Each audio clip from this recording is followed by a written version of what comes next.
All right, before we get the show started, I have to give a huge shout out to a special group of individuals that I like to call my Patreon podcast producers. And you know what? They're all on Instagram, so make sure you give them a follow. Daryl at Your Level Fitness, Kaitlyn at Kaitlyn Elise, put 3 Y's in her name, Crystal at Reduced Fat Mama, Joey at Joey Losing Weight, Vanessa at Vanessa Ray's Journey, and Amanda at Mutts_and_miles. These guys are helping this show to move forward in a huge, huge way. And if you want to join this special group of individuals, make sure you stay tuned at the very end of the show for more details. Are you Team Apple? I got to shout out all of you checking out this show right now on an iPhone, iPad, etc. In fact, nearly 70% of you are listening to me on one of these devices. It would mean the world to me if you took a moment to leave a review. This is one of the best things that you can do for this podcast to help get the word out. And while you're at it, leave reviews for some of your other favorite shows. I bet they would really dig it. Oh, yeah!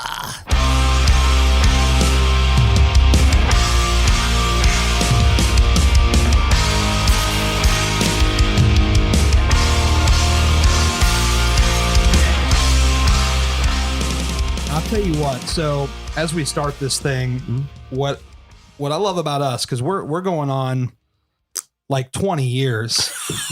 Oh God, don't say it. It's happening. We're going on 20 years. Now you don't look it, by the way. Like when I say like time stands still, like your sexy ass walks up in here looking like you did 20 years ago. Goodness gracious, man. Well, thank you, sir. It's a true you look statement. Quite fine yourself as well, too, man. I got some grays coming in. Yeah, so well, I'm sure you probably see mine as well too. All right, we're on camera here, so everybody sees. You know, so. Yeah. But what I love about us is that we are able to, over the course of 20 years, you're a busy guy, I'm a busy guy. Like, no matter how long it's been since we've talked, like the moment we see each other at a show or hanging out or whatever, it's like it never stopped. Yeah. Ever. Well, the greatest thing about that is that it's all of us. You know what I mean? Like, so, you know, and I apologize for I'm not that I'm not paying attention, but I'm going Facebook Live with this because I can't not. You're going Facebook Live on it? Yeah. Well, it's going to be a few weeks before people actually hear it, so you're going to give them the exclusive. Yeah, I got to do it. You know what I mean? I got to do it. Hey, what's up, y'all? I'm on with my man Gary Cantrell right now on his podcast, and we are just getting live right now. We're going, this is going to be interesting. We're going to take it all the way back. We're going to take it all the way back. Yeah. So I want to see if I can get this thing. Sorry. You're fine. Forgive me, but I want to try and see if I can get it on the view where we can get both of us here. Oh, yeah. Absolutely. Look at this. That might work out just fine. There you go. And the Yeah, further away it is from the mic, the better, because sometimes there's like this like static stuff. I was talking to Steven 2 years ago. We did the podcast, Steven Lucas, and he had his phone. It was kind of like if it's too close, you hear like this like AOL type interference sounds.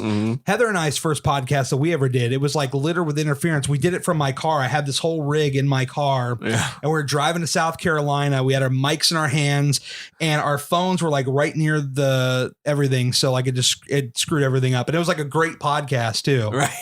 But look, 20 freaking years, man. 20 years, man. 20 These two dudes right here, 20 years. We've been friends and making music and loving music. I got to tell you, man, I'm just going to start firing stuff off just like you probably are. I can't tell you. So me, Andy, and when I say Andy, anybody that's watching right now, I'm talking about Andy Tudor. Yes. And when I say Steven, I'm talking about Steven Lucas. There you go. Great band. Episode 9, by the way, if you want to hear his interview, guys. Great band called Vice Years. Amazing band. Check them out as soon as you possibly can because they are awesome. Yes. So we missed you terribly when we went down to go see Mock Orange at their Nines and Sixes tour. How was that? Oh, dude. Do I even need to ask? Dude, man, that's they're one of the best bands of all time. And I really don't say that lightly. Like who am I? You know what I mean? I'm nobody, honestly. But bullshit. But that band is freaking amazing, dude. Yes. They're so good, man. Poster Child. The whole album. Well, from Growing Crooked all the way to what is it? Poster Child's one of my favorite songs on that album. That's why I mentioned it. I remember that. Dude. And unfortunately, for me personally, they did play as a 3-piece, so they were missing one of the guitar players. Yeah. But even still, dude, they were unbelievable, man, unbelievable. That intro, so good. That intro of "We Work" gets me every time. So I'm glad. And then the bass. I love that. I'm glad we're doing this because I get to kind of spill some of my influences and of course we share a lot of the same influences obviously, but I get to, so that's probably my second favorite intro to any song "We Work" of all time. That's one of the coolest things I've ever heard, as far as intros to a song. So cool. It's so awesome and it's just so good. Second only to, and this might surprise you a little bit, but Dire Straits, "Money for Nothing." You know that song? Of course, dude. Yeah. I love the way that song starts. It's so good, man. It is so good. Good. So I'm a drummer, obviously, right? Yeah. So which we'll talk about, obviously a lot going forward. But the way that song starts with the ambient guitars and then Sting kind of singing his little background vocal, and that was that's the 80s where they're just kind of introducing all these cool effects and stuff to vocals. Obviously it started in the 70s, 60s even. They were experimenting with that type of stuff, but it really kind of started hitting its peak in the 80s. You got his cool vocal kind of singing in the background, and then the drummer just comes out of nowhere with those crazy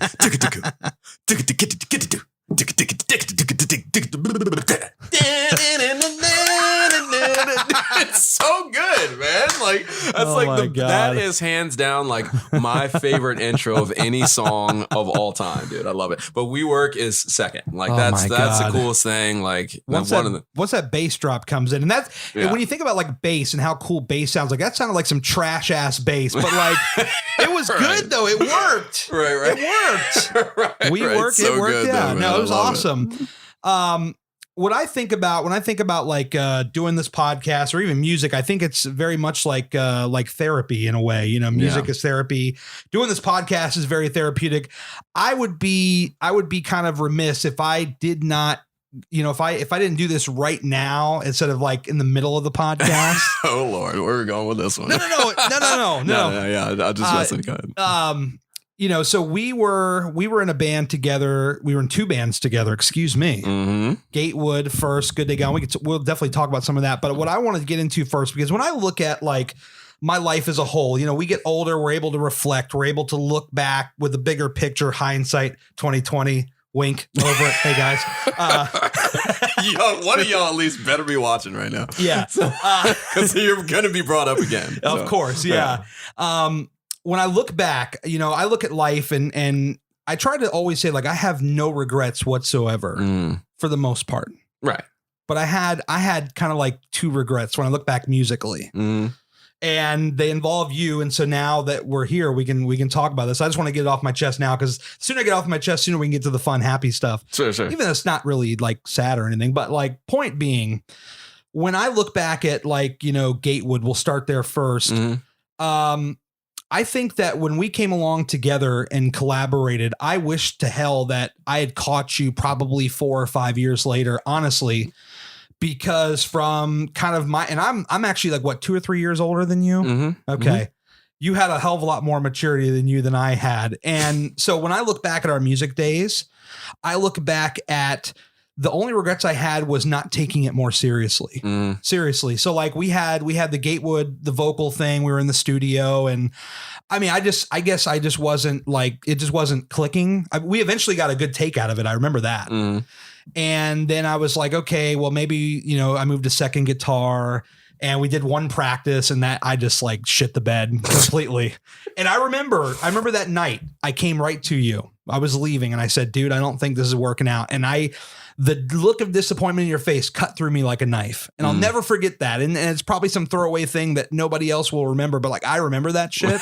I barely remember it. I'm not gonna lie to you, but it sounds like me. It sounds familiar. Yeah, seriously. You're like, oh man, you serious? I'm like, yeah, I'm this, we'll talk later about it. We never talk later about it. And then like a few months later, we got into another band. The issue that I had in the next band was that, here you are so happy and motivated to help. You're writing, you're collaborating. And I remember the phrase I used. I called it was almost like a boot camp. And I remember like we were in your basement, that small ass basement, Radford Avenue. The ceiling was like yay high.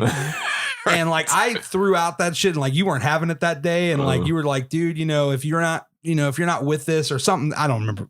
It was like 15 years ago. Man, did I do that with everybody? But the point is, the bigger picture is I had wished that we met a few years later as far as collaboration, because I feel like I would have been a lot more mature to collaborate you being in a better headspace.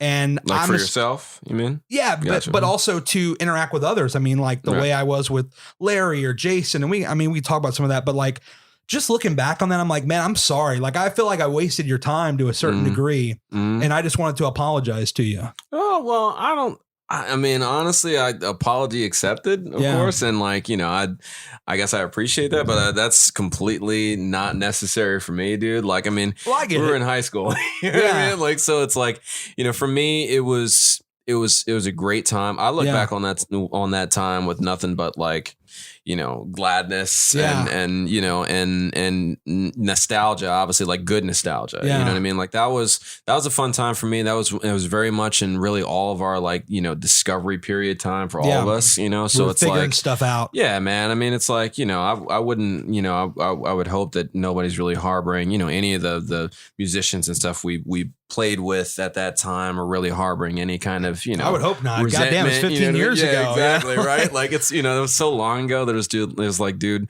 if I would still be holding on to anything like that, I'd be, there'd be something wrong with me. I'd be a fool. So, so to speak on that, I'm glad you bring that up, and I'm glad we're kind of bringing that up early because like, I want to, just kind of express, really to you. Cause I mean, like, we share those times, we share that time as bandmates together, right? That's kind of like a kinship that a lot of people really won't completely understand because they've never had that before, right? Yep. And like, and they close connection. It's like, we've stayed friends over so many years, and I've stayed friends with, the majority of the musicians that I've played with, over the years, just because like it's such a special thing, you know what I mean? Like it's 100%. Such a small world that we live in as musicians, that we get to share that time with each other. We get to share those experiences. We get to share that creativity that we made together, and it lives on, you know what I mean? Like it just continues on and on and on and on.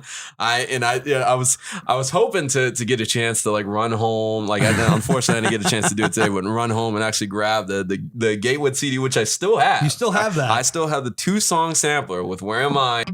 Where am I? Stuck in this horrid frame of mind. And Renegade Angels.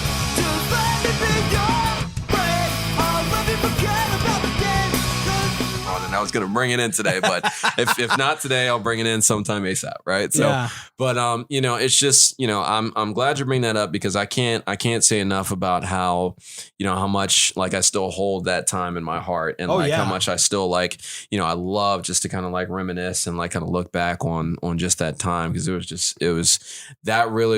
that discovery period. That really was what made, it's just music was just so new to all of us. You know what I mean? Like still at that point, we were, granted we were in high school and we had heard music all our lives and stuff like that. But to start, since we were all kind of starting to like play in bands for the first time and really play music like what we thought was professionally for the first time, figure out what works in songs, what doesn't and stuff like that. I really like kind of cherish that time, Oh, so definitely. I look back on the time with nothing but like, excitement. And it really kind of like when I do music, these days, it really kind of like helps me to kind of get that resurgence, like, like those times, like I'm always kind of almost chasing that time, like, going back and feeling that reminiscent feeling again, you know what I mean? Like when I play, nowadays, like, nowadays, obviously things are very different. Like my music has evolved, like so much, all of our music has, you know what I mean? But there's so many moments when I hear like, a melody or like a drum part or something like that takes me right back to when,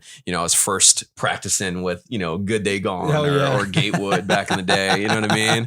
So it's just, it's that's how I perceive it. That's how I think about it. Like all I think about is just like, man, I miss those times when I used to, when it was just me, Gary, Larry, and, and Jason, back playing, you know what I mean? Well, and I should clarify too, like I don't look back any negative part of it. That was more or less like, I was just like, man, I've been dying to get that off my chest. And like every time we see each other at shows and like, for me to try to tell you that with all this like loud music going on, I was like, would it be impossible? So I'm like, sure.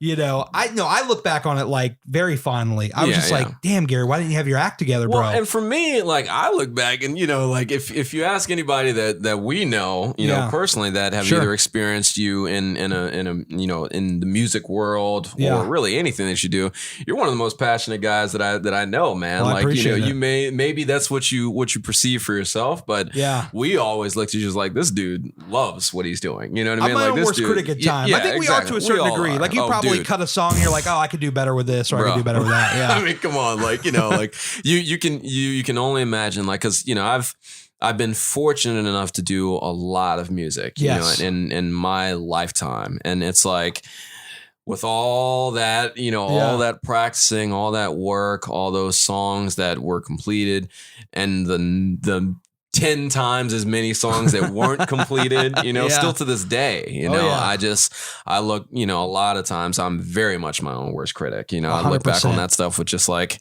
either what was I thinking with that song? There's some ideas that a lot of times I won't even put down because I think it's so ridiculous, right? Like, little silly jingles and stuff like that I'll maybe be singing to myself, like whenever, and just be like, dude, why'd you even think of that? Like you could never imagine that would be put into a song, but yeah, man, I mean, it's just,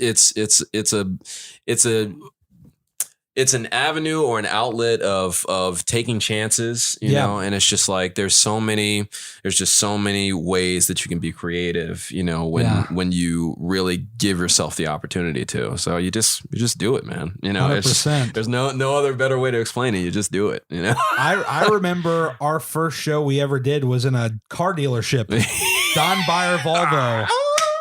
Goodness gracious. I've got this like sky blue rusty shirt on that looks like a blanket on me because it's you still like have the video for that show. I'm pretty sure somewhere, somebody that I believe I still tape. have the video actually. So I'm pretty sure. Yeah. So yeah, that was old school, man. I had the notebook in my hand.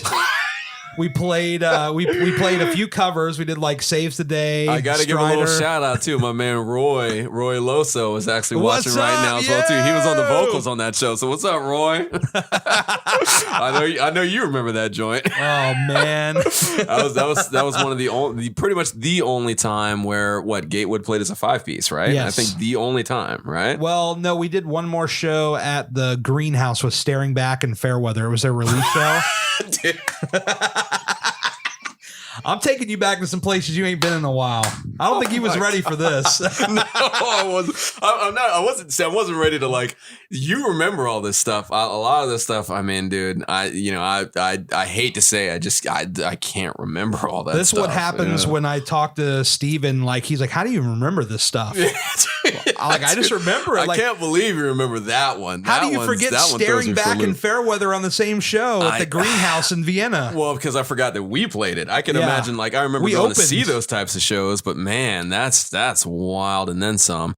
Because Fairweather, Staring Back, there was other bands that played it too. The Disaster, but they couldn't make it. Didn't they play as well too? I think they did. Yeah, they did. Right? Yeah, yep, I remember that. And then because that was one of the times when like there was a lot of those like more hardcore shows going on. That's when I was kind of starting to get into that a little bit more, and I was surprised at like.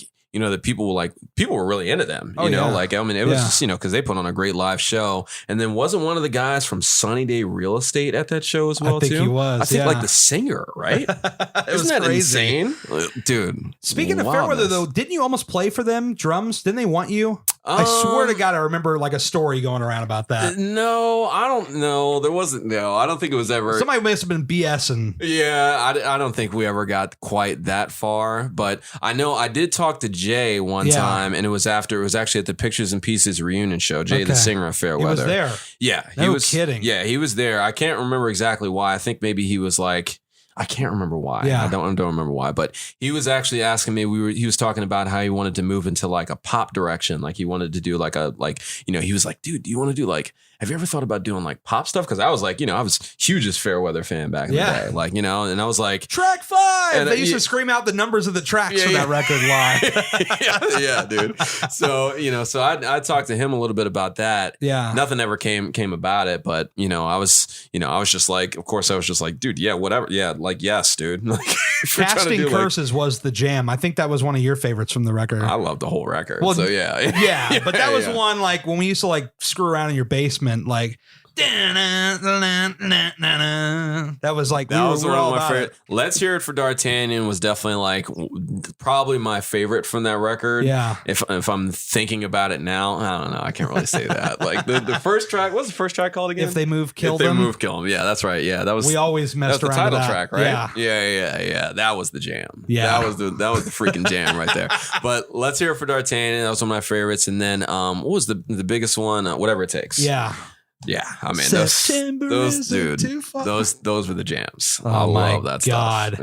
Yeah. So to see them in that show, and I mean, we went to like a handful of their shows, but that time in general was just so much fun. And that was right before we we ended up going in the studio to record that. What was going to be a 4-song EP turned into a 2-song EP. Didn't you guys ever finish that with Jeremy? Because I know he came in after me.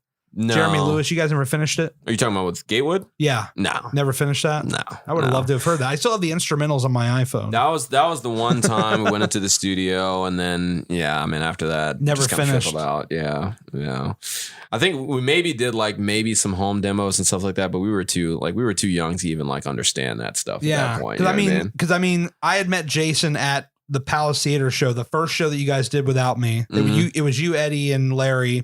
And then I met him there, and then we started jamming, and we were starting to form something. And somehow he was talking to you and or Larry or one of the both or whatever. And somehow y'all just decided we should play in a band together. And I remember being overfilled with joy because I'm like, wait a minute, I get to come back and we get to play again. Yeah. I mean, I was pumped about it. Yeah. I mean, hey, it was just we just wanted to keep playing for the most part, but yeah, I mean, it was an opportunity to do something a little different. Like you were doing something, some more kind of this, you've always been huge on, the Metallica, the harder rock type stuff. That song was terrible. 6 months to Extinction. You could hear the Hetfield in my voice. I'm I listened back to that a couple of years ago. I found the CD and I'm this freaking sucks. The music was fine, but I just. How did y'all let me sing James Hetfield on that freaking track? Like I said, it was discovery time, man. We didn't, we were just going for it, man. Which was good. We like I said, we discovered things. We discovered what sounded good and what didn't. So, but it was cool, man. I mean, again, I liked the style of the band. I thought it was cool. I thought it was something different. And in all honesty, I feel with all the projects and stuff that we've worked with, you really could have gone if we really would have gone full out and made the music sound as good as it could have. Yeah. Could have been something. You know what I mean? I'll throw one word at you. Yeah. Machine.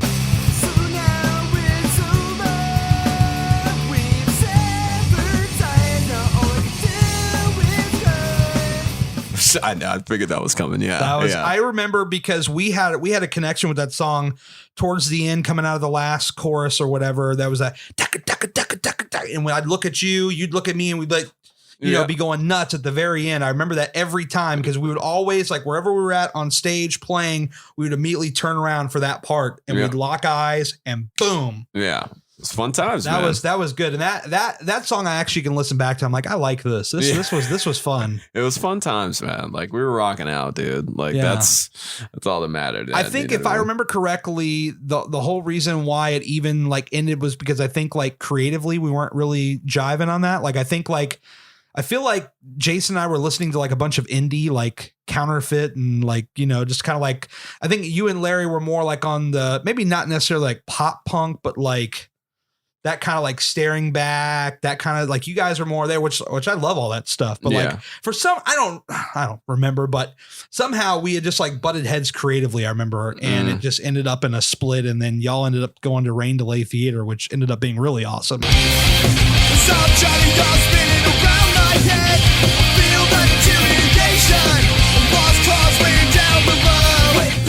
Right. So I'm like, you know what? Screw that Good Day Gone stuff, because I'm glad that happened, because then as a fan, I got Rain Delay Theater, I got Stars Hide Fire, I got Pictures and Pieces, I got Friday Night Boys. Like, I'm overfilled with musical joy here. Okay.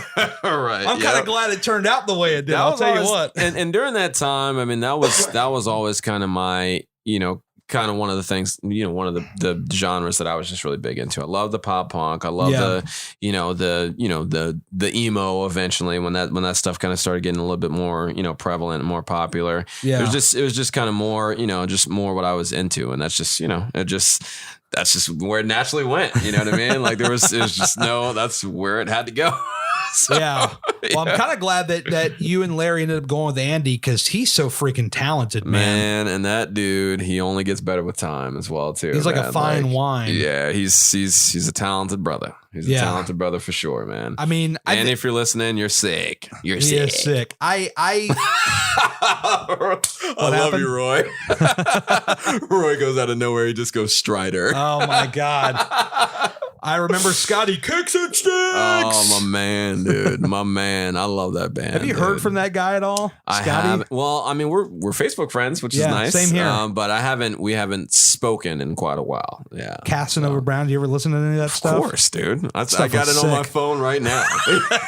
Dude, I have all the whatever was released by Casanova on my phone right now. It's so good. God, it's so I still listen good. to it, and it's still pretty much like the first time. So yeah, so definitely. Good, I love that stuff. That's like, I mean, like that's always kind of been like, that was one kind of side of my musical influences that I almost kind of neglected for a while, was the R&B side. Yeah. R&B, like R&B pop is more what it really is. But like, as obviously with like, the current stuff that I'm doing, it's more in like the R&B vein, kind of got like a, obviously like a pop feel too, but R&B, hip hop, even a little bit of funk and stuff in there as well. Oh yeah. So that's, that was one kind of thing where I just kind of like, it was always, something like when I first started kind of like really getting into music, and this is before I started like actually performing it and playing and stuff, I was really into R&B and like funk and stuff. That's the kind of stuff that I grew up on, I was like, I loved, when I was 3 or 4 years old, I was doing Michael Jackson moves in my hallway. You know what I mean? Like, yeah, you would grow up to high school and doing Michael Jackson in the bathroom, Taco Bell bathroom on Richmond Highway, like freaking people out. Yep. And in the pep rally too, like at Mount Vernon, I was doing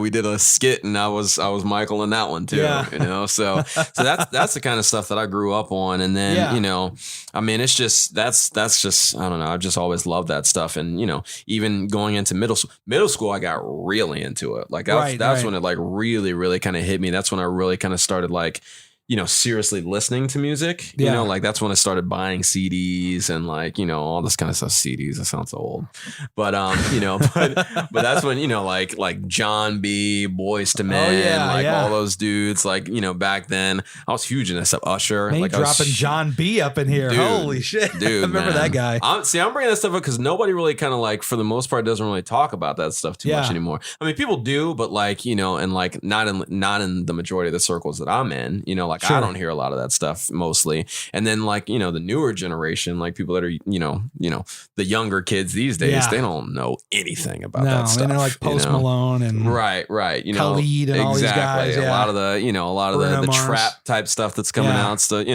so like that's what I grew up on, that type of stuff. If we're talking R&B, that's what I'm thinking about. Oh yeah. So, So yeah, man. I mean, it's just, that more recently, obviously, I've kind of, tapped more into that more recently, I guess within the last, like 10 years, I guess it's been so long, but that was one side of my influences that I really kind of didn't tap into again until like, somewhat recently, like 2010, 2000, even like 2008 is when I kind of started getting back into that stuff, like with more, oomph. I love that stuff, man. Yeah. That's like, that stuff is good stuff, man. I think like when you go from like, and I definitely don't want to skip over Starside Fire and Pictures of Peace because those are big for me. I would definitely want to go there. But I think like real quick, because I don't want to forget the thought, like being in Friday Night Boys, because that's kind of like, I mean, there's a lot of rock element. There's some pop element there. It's almost like a nice bridge going between that genre to the R&B and poppier stuff that you're doing then to now, because if you were like, okay, Rain Delay Theater or Starside Fire, what you're doing now, that's a hell of a leap, right?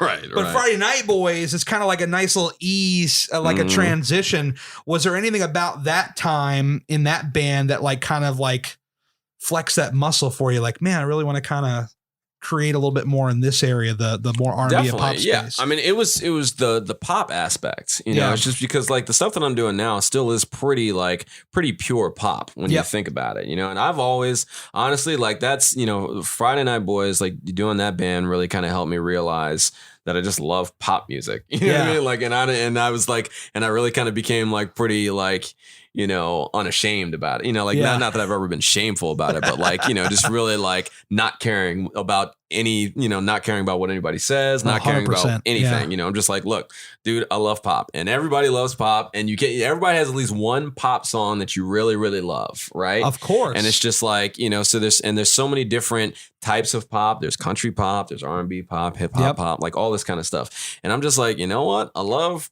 pop music. So it's just, being in that band really kind of helped me realize that, because, we were pretty unashamedly pop, you know what I mean? So, and we really kind of had like, had this culture within the band and this thought process of, hey, we're going to make pop music and we don't care. You know what I mean? Like, it's like, this is what we love. This is the kind of stuff we grew up on. We love NSYNC, we love Backstreet Boys, you know what I mean? I'm up in karaoke every weekend doing this stuff. And I then love it. Yeah, exactly. And of course, like, of course there's the pop punk influence with that band. Of course we love, bands like, Acceptance and like, All American Rejects, all those kind of bands like kind of tie into the sound of the band.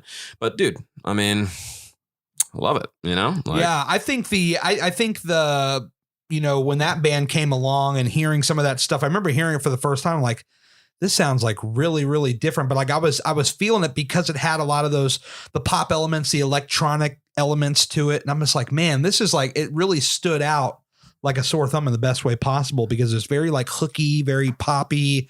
I'm like, damn, this is some good stuff. Yeah. Like I love that. What was that song? Better Than You. Say the words I make it up to her, you'll pull me down. You promised me that you would true. She's just better than you. Love that one. I mean, I loved all of them, but like that was one of the ones that sticks out. So that was a really cool time. But I definitely, like I said, I don't want to gloss over, because I remember when you were in Rain Delay Theater, then you ended up with Starside Fire. Do you remember kind of how Rain Delay Theater ends, Starside Fire begins? Any of that ring a bell? Well, Starside Fire just kind of ended up just doing more, like Rain Delay Theater. We were creating a lot of songs and do a lot of stuff, but we just weren't really getting as much traction as we wanted to, as far as like, weren't really able to book as many shows. We didn't really have a whole lot of guidance there either, like, so we just, Starside Fire, we had a really good, Alex was like kind of really like Alex, and really all the guys were kind of like chipping in with everything, and they were very, very like very motivated. Yeah, very motivated. And one of the things that they surprised me about was just how like professional they were as a band. Like they, they were like, look, we got to book these shows. Like we got to rehearse. Like, you know, there was very much more structure and regiment than I was used to as a musician. Like, but I think in our bands, like you always were the one that had a lot of that structure. So it almost seems like it would be a good fit because, you know, you were definitely that one you were on AIM at all hours of the night, talking to bands, trying to book us on shows and stuff like that. So I feel like that'd be a great relationship. They're very structured and you being structured. It seemed like it would go hand in hand. Which it was, you know, but at the same time, like I was just, you know, where I was lacking, they were just able to kind of pick up, you know, like I didn't really have the, you know, the ability to really kind of like, you know, get stuff really off the ground the way that I wanted to. Like I didn't have the ability to book shows. Like, you know, of course we always had the ability, but I just didn't really have like guidance, you know what I mean? Like I didn't know how to do it if we're just being frank, you know? Are they a band before you come in or are you guys kind of like formed they were together? a band before I'd started with them. They had already, you know, been through, I guess, a couple of drummers. Danny was actually on drums at some point. Boy. I think, well, actually, no. It was I think it was Danny and Alex were both on drums at some point during the band. I can't imagine that. Yep. So eventually, and then I think they were with another drummer, you know, for a period of time, and then they got the Golden Goose right here. Well, then we had played Providence Rec Center together, you know, back when the Flipside Festival was going on. Over it, Don't Look Down. Yep. That show. Yep. Yeah, I remember that. I mean, I think that lineup played a few times, right? Yeah. But anyway, awesome. So they had contacted me shortly after that and just said, hey, would you like to come in and just jam with us? And I did. And then, you know, we ended up doing some recordings.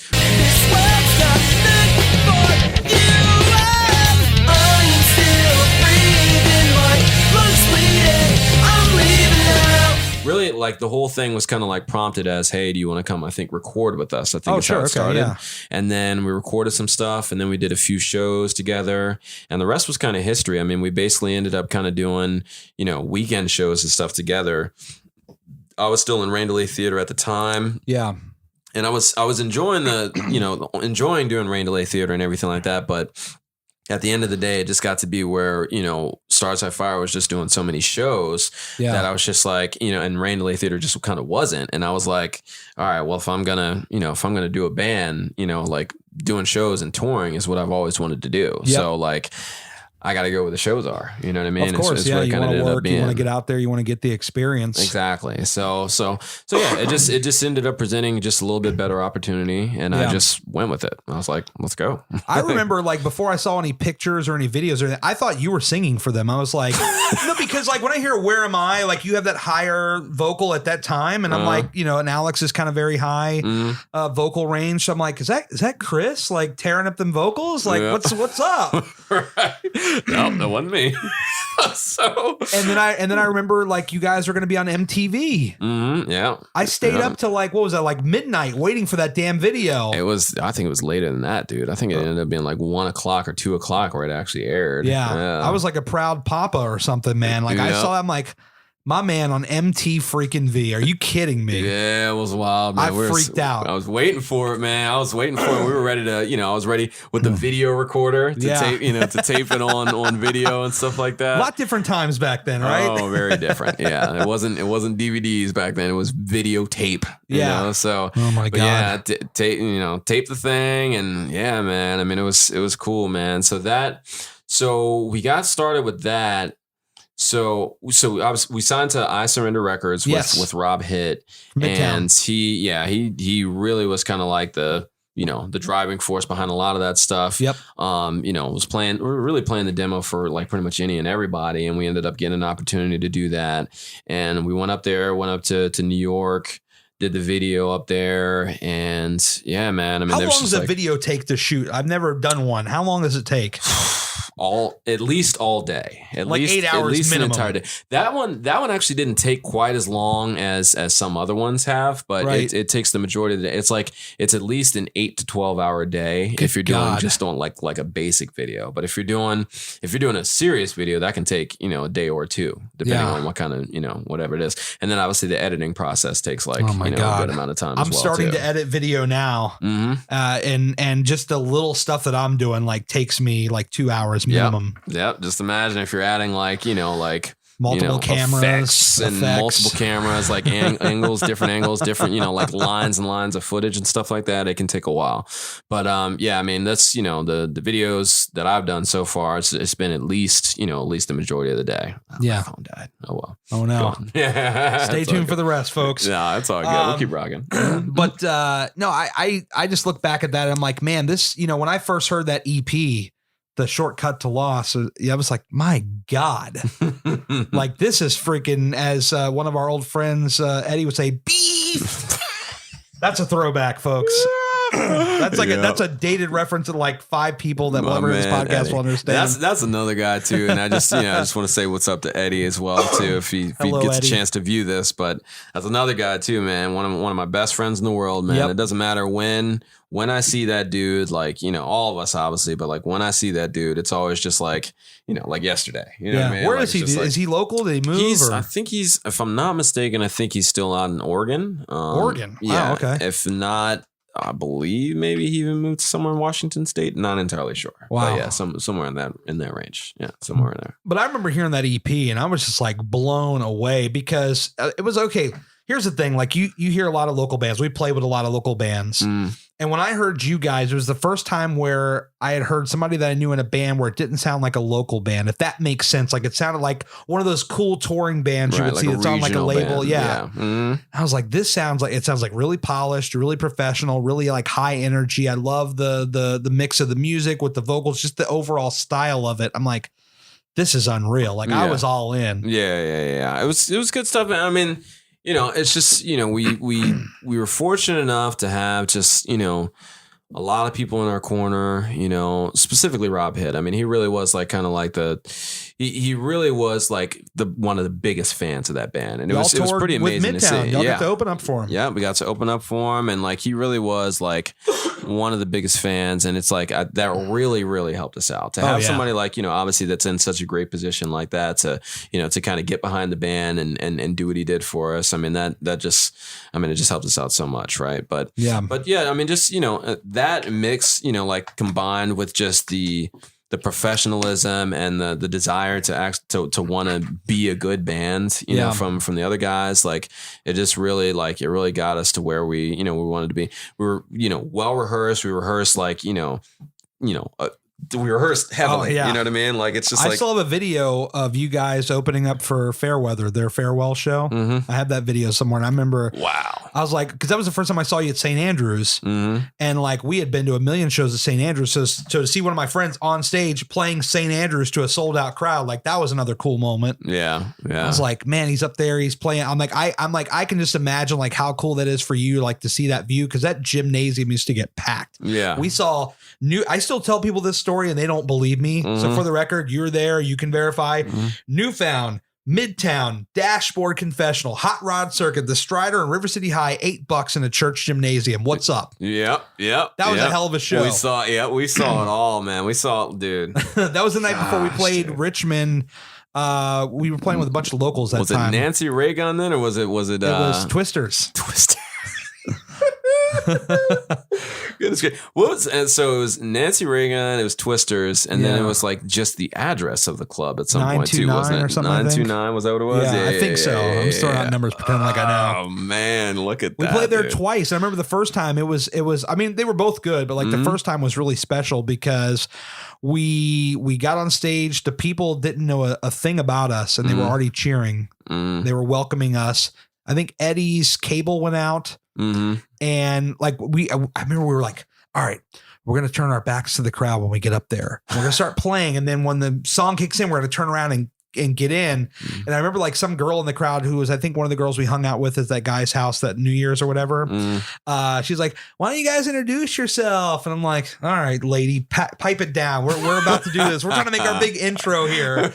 And anyway, we got the cable fixed and we rocked that house. Like, I don't like to like come across like an ego. Like we rocked that house. They were into it. They were feeling it for what we were doing at that time. We rocked the house. We were definitely giving it our best effort. That's for sure. Yeah. Yeah. And then we awesome. went back and I would say that the crowd wasn't quite as big because I think we played with Over It and Mock Orange. I still have that video somewhere. Yeah. Yeah. And actually, you posted that, didn't you? I think I posted that Yeah, one. you posted, or did you post? I know you posted Strider. I know you definitely posted Strider. I was gonna say Good Way Gone. Good Day Gone. Good Day Gone. I definitely posted that our first show at Norfolk. That was kind of fun. Yeah. But I remember that second Twister show. I think the crowd quite wasn't as big as the first time, and maybe we were a little bit kind of like shocked by all that because we're like, man, it's a Mock Orange, it's Over It. How is this not packed out? And I still thought we put on a good show, but I definitely don't think it was as good as the first one. I will say that. Yeah, the first one, I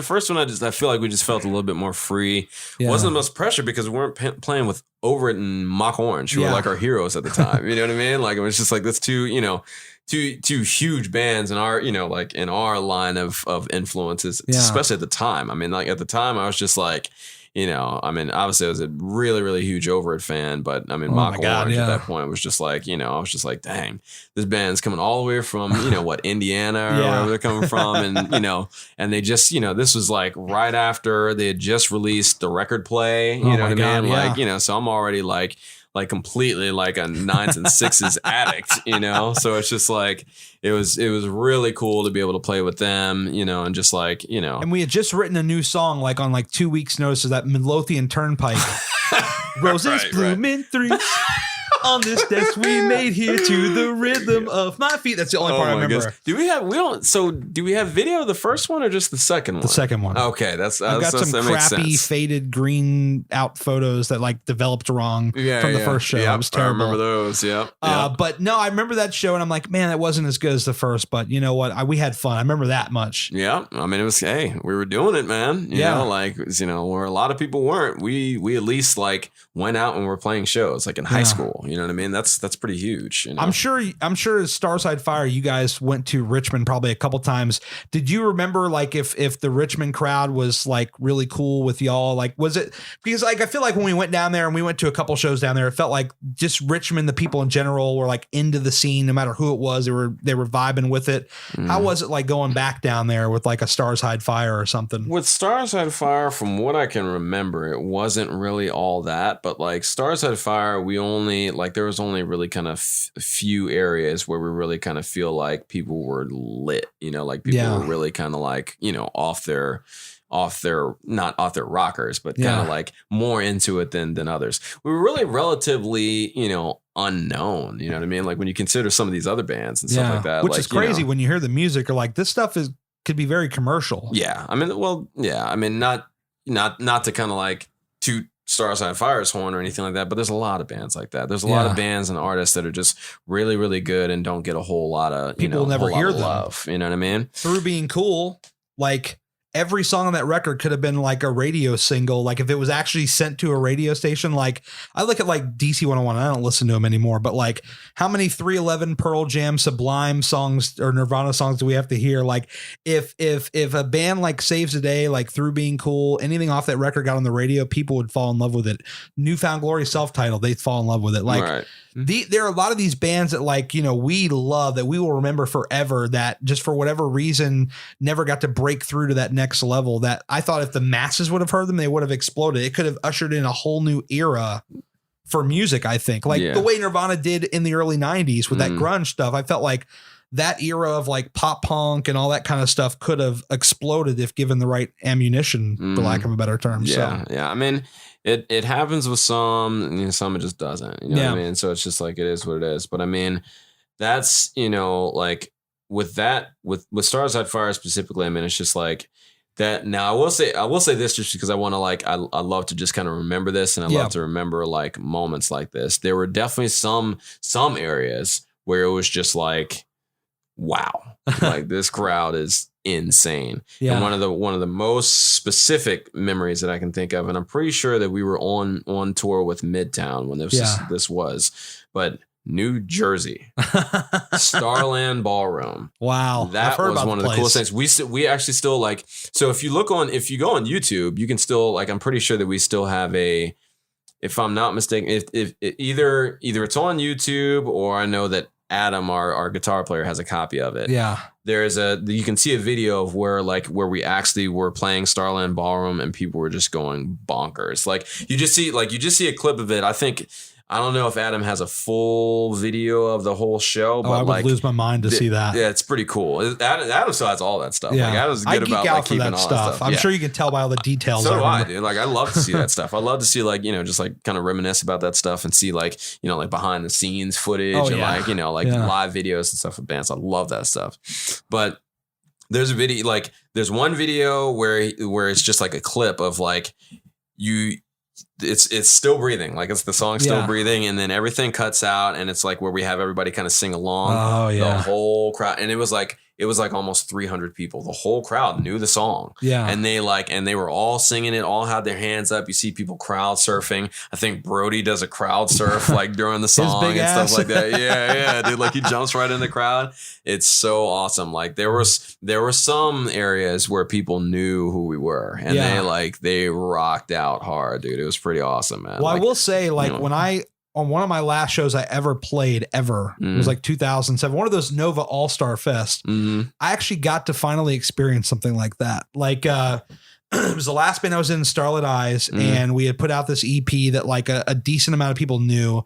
I would say it was probably at best maybe 150 people watching us at the time, but it looks like a lot. And people knew the words. Yeah. I was actually able to throw I was in my wildest dreams. Right. God knows they didn't want to hear me say the damn thing. My voice is already shot. Right. Because we were like half screamo, half emo. Right. Although I kind of made the guitar player scream a lot more, but like, I finally got to have one of those moments at the very end. I'm like, all right, fuck it. I'm walking out on this. It ain't going to get any better than this. Right. Those moments are great, man. I mean, it's just like, it's nice to like, it's just nice to see them. And that's like when you see other bands and stuff like that, and they have moments like that. And you just kind of like, you desire that, like you want people. That's the whole. It's really cool. I'm not going to say that that's the whole reason why you do it. Obviously, you do it because you love it, but it's really nice to see other people love it like that. Just like in a crowd of people. I mean, it's a really cool feeling to have a crowd of people singing your song. That's pretty awesome. 100%. I love it. Yeah, no matter, even if you're just like part of the band, you know what I mean? Yeah. Like that's pretty cool. Like and like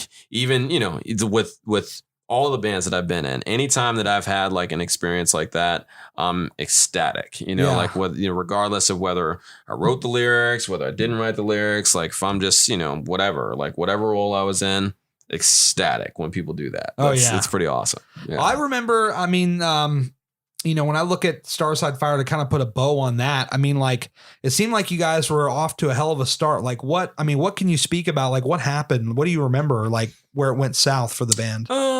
Well, I mean, some of these things you just can't really kind of put a finger on. I mean, we did like, obviously we had the back and forth with Alex, us having the issues with him being in the band and everything like that. Right. So like, he just didn't want to be in the band, or he wanted to walk away.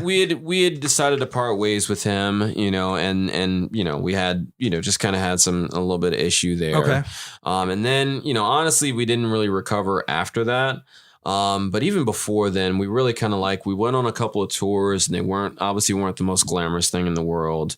And it's just, we just really didn't, some bands make it, some don't, dude. Yeah. Like, you know what I mean? Like, it's just, there's not really a whole lot you can say about it. I mean, there's not really a lot of times there's not necessarily a deciding factor. Sometimes you just don't catch the fire that you want to. You know what I mean? Like you don't catch the spark that you need to get the band to the next level. It could be whatever, you know what I mean? Like obviously I'm not going to put anything on the label. I'm not going to put anything maybe because it could have been anything. Maybe we didn't work hard enough, maybe we could have worked a little bit harder trying to sell our CDs. Maybe we could have worked a little bit harder. At some point you have to realize, is this going to work or not? And you have to either stick with it or piss or get off the pot, essentially. Right. And it's like, I ended up, kind of connecting with, towards the end of our run where we were just kind of doing, really more practicing and writing songs more than actually like playing shows or trying to get like an actual, get forward. Ended up connecting with Steven, and that's when kind of like, we ended up starting Pictures and Pieces and just kind of going in that direction. Cause, it got to a point too where like, I wanted to kind of continue on with playing shows and kind of doing more stuff. And really, all in all, the other guys just kind of didn't, you know what I mean?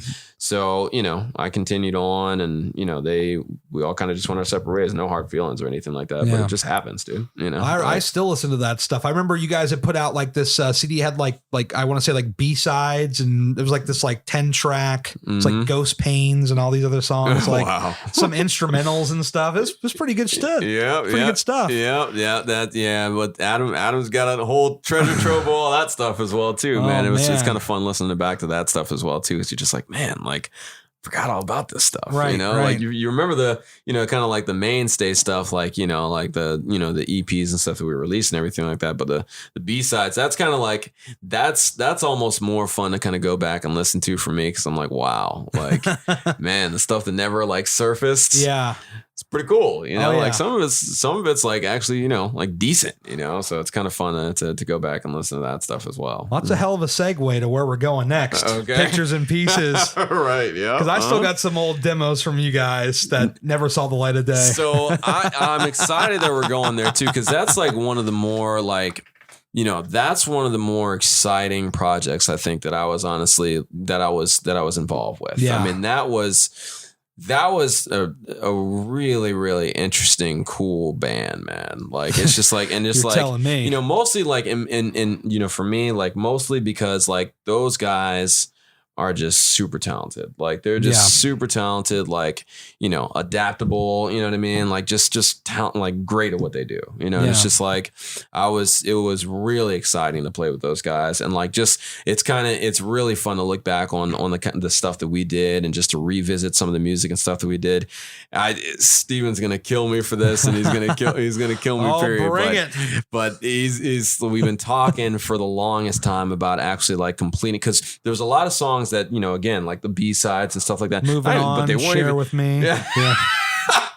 You know, Lost Answer. Yeah, so come at me, bro. Yeah.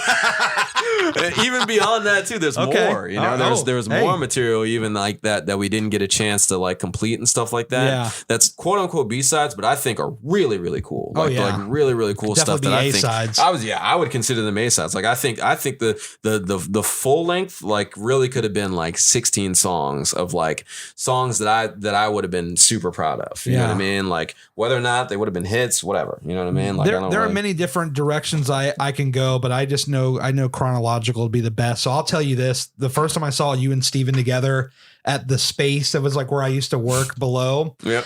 Guy, he had owned the place, and you guys played The Blinded. Break tonight, run inside. Leave another blinded red inside. These dead inside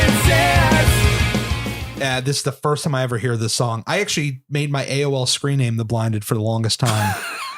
I heard this song and I'm like flabbergasted, like, and it was on acoustic. This wasn't even the full, I hadn't even heard the full band stuff yet. And I'm like screaming, send me the MP3. I want to hear this. Like I'm losing my mind because this song like blew me away. Yeah. And then you had sent me The Blinded and Control Me. I never look beyond doubt.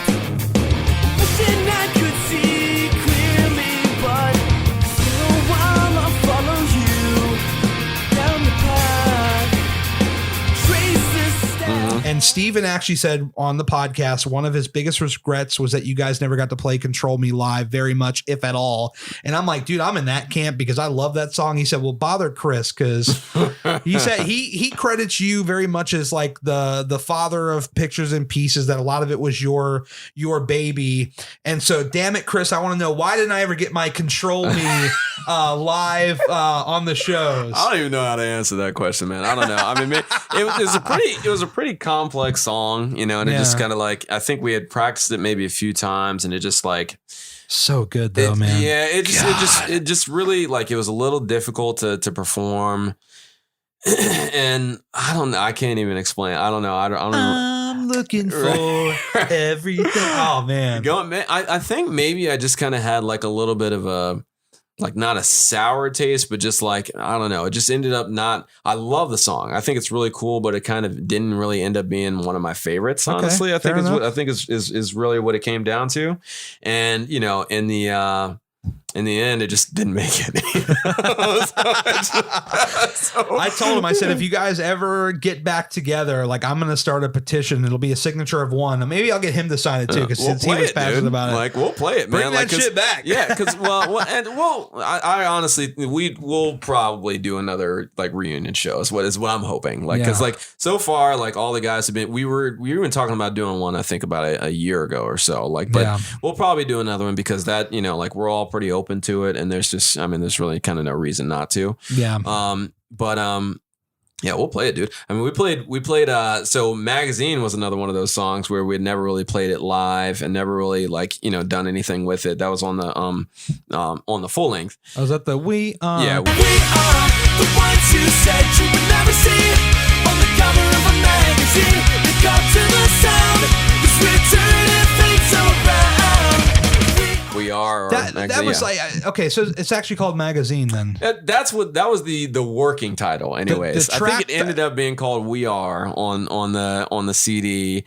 That was per recommendation, I think, from our label. I'm glad you went there because I actually have a question. I was listening to this album this morning, and this is kind of what inspired me to write to you today. I'm so glad that you've come over and done this. We've been trying for 2 years. Yeah. But we're busy. Yeah. Look, Steven told a story on the podcast about how Victory Records turned you guys down because of like a looks thing.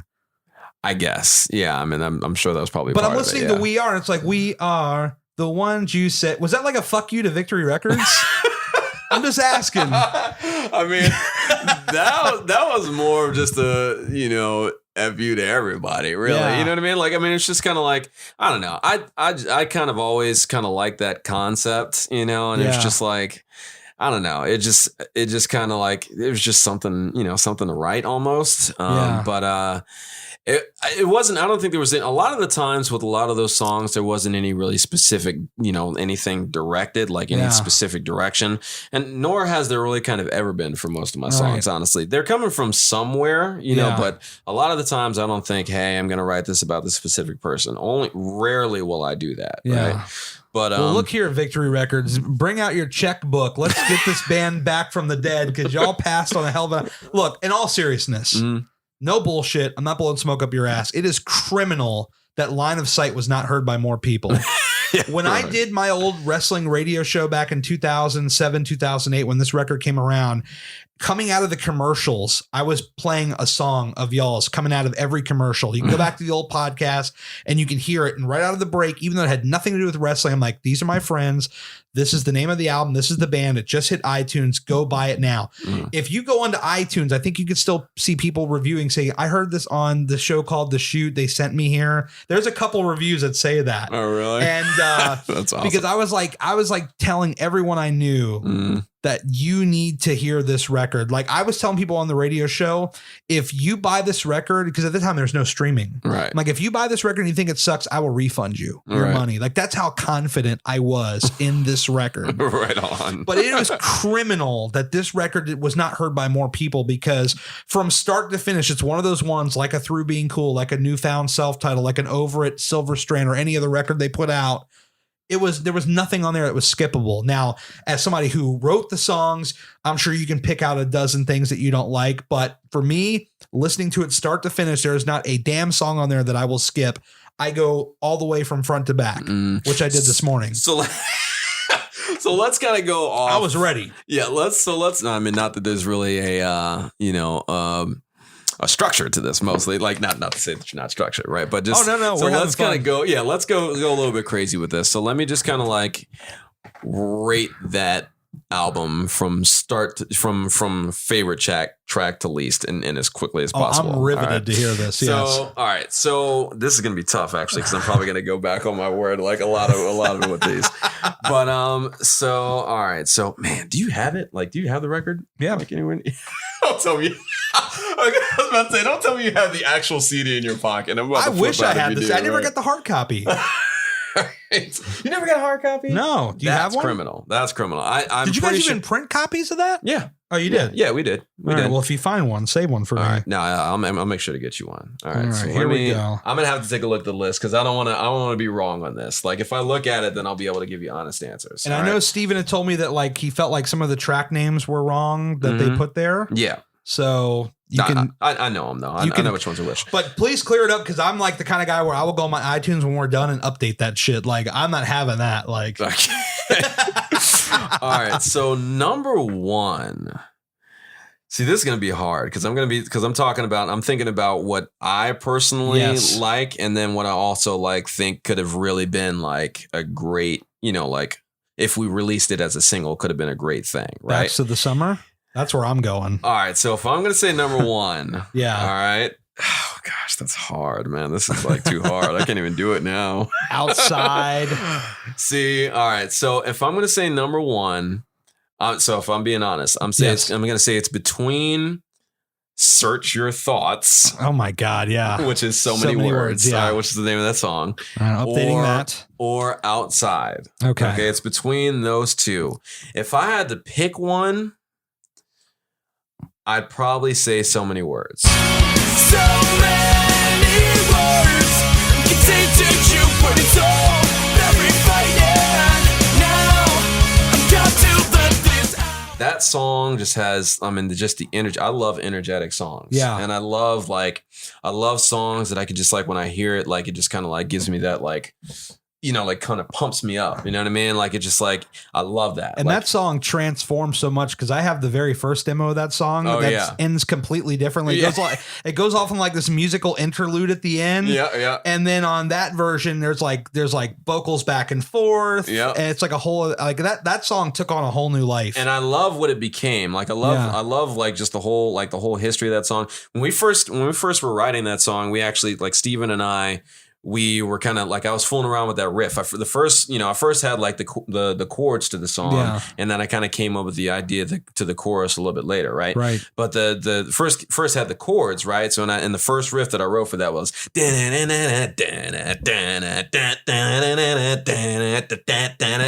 was the first, the inception of that song started with that, right? Yeah. And then I put like the chords to it just to kind of like have a chorus to it, right? Yep. And then me and Steven were kind of going back and forth on a chorus, and he kind of came up with something a little bit like kind of wordier. Yep. And I was like, dude, why don't we do something like kind of like, like really kind of big, like epic chorus with this one. And then like I had already had ready. It was like, so many words I could say, I had that like ready to go. And then we were all like, that's the one, like that's how we're going to do this song. You know what I mean? And then like, eventually like we did the first demo, and it kind of like was like, kind of like went off on those kind of musical tangents for a little bit. But then like, when we did the pre-production, we realized, okay, like this is kind of like the song's got to have more of a, like, it's got to go somewhere. This is the last time. Yeah. And then it went to that. And I was just like, man, like, cause at that time I was listening to a lot of classic rock, actually, like I was listening to a lot of Rush. Huge Rush fan. Huge Rush fan. I love that band so much. Did you ever get to see them live? No, I did. I never did, unfortunately. For their 40th or 50th anniversary, like a few years ago, I went to that. It was awesome. See, I'm a big fan of like a lot of the Rush like B tracks, so like, not that I wouldn't want to see them live, but I know I wouldn't get to hear a lot of those songs. Fair so enough. like that, and plus like, just I've never really had like, I haven't really had the chance to kind of go to a lot of concerts, like, believe it or not. Like, obviously back in the day I did, but more recently I just haven't, Sure. So, but I was listening to a lot of those types of bands, and that like, it was cool because there's like, you can kind of hear a lot of the influence in that. Like, like with the, like some of the like guitar parts and stuff that are put in there, very much like kind of like old school rock inspired, like these big leads. Like I've always been a fan of those like big kind of leads, like 80s hair metal, like huge like solos and stuff like that with like the, with the phaser guitars and like, the big lead sound. So it kind of like, we kind of started to put some of that stuff in there. Like, there's a lot of ear candy on that record, like guitar wise. I mean, guitar wise, like that's a guitar record. Like it's like, I was feeling like some Staring Back On vibes. Am I off with that? Totally. Okay. Totally. Yeah. Of course, dude. Yeah. I mean, like, I know Andy's big into them. I mean, we were both really big into him. Yeah. So it's like, we were kind of like, it was awesome. It was always awesome to be in bands with him because we always, and like to continue to play with him. Yeah. And I say that because we continue to play together. It's not like, fortunately, we haven't really stopped making music together. Like we still play together. Like, like we just played a show together, at one of our friends' house, like, a couple of weeks back, Oh, wow. So, we're still playing, but, That's what's always been fun about playing with him. We share, the common influence, and then we get to like express that when we play together, right? But that was the cool thing about that song is it really kind of came together and became this huge ending to the song that really fit very well, So very like powerful from start to finish. I mean, that song really, really like it gets like it's one of those songs, like it catches me in the feels, honestly. Like it's like I hear it and I'm just like, man, I love this. You know what I mean? Like it's just like I really love it. So second to that would have to be Outside. Outside, flipping on my fingers, and I think you will let the day sit still. Because that song, again, it also has that similar that gives me that similar feeling, because that and the only reason it's second is just because of the energy, but that song they might as well be a tie for number one because that song has so much Police influence, and I'm a huge Police fan. Right. Like huge Police fan. Like that's like one of my favorite bands of all time. Like, oh yeah, they're awesome. So good. Like, and they're just like, I mean, I love that. Like, I love it when bands are like pioneers for like, I mean, just personally to me, I love it when bands are pioneers and I hear like I have all these other bands that I love, but because of them, you know what I mean? Like because of their influence on those other bands, that's very much like what that song kind of brings out to me. It's just like, it's very, it's very Police inspired. You hear the guitars. I mean, you just like, if you really like, if you're listening to it, like if you listen to the guitars and if you care about the song at all, you can hear it automatically. I mean, like oh my God.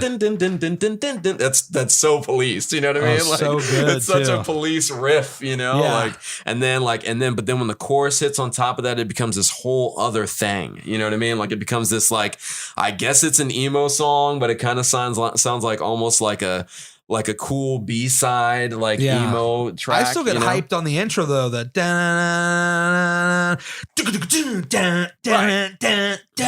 yeah, exactly. And it's got so like those, hype on that. It's got those, rocking out emo parts to it, like emo pop punk parts to it. So you guys ever open with that song? I feel like that's a good opener.